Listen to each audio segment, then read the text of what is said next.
உலகம் எனக்கென்றும் விளங்காதது, உறவே எனக்கென்று விளங்கானது. அடடா முந்தானை சிறையானது, இதுவே என் வாழ்வில் முறையானது.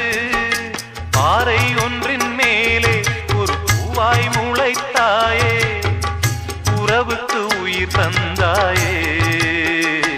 நானே எனக்கு நண்பன் இல்லையே, உன்னால் ஒரு சொந்தம் வந்ததே. என்னைத்தானே தஞ்சம் என்று நம்பி வந்தாய்.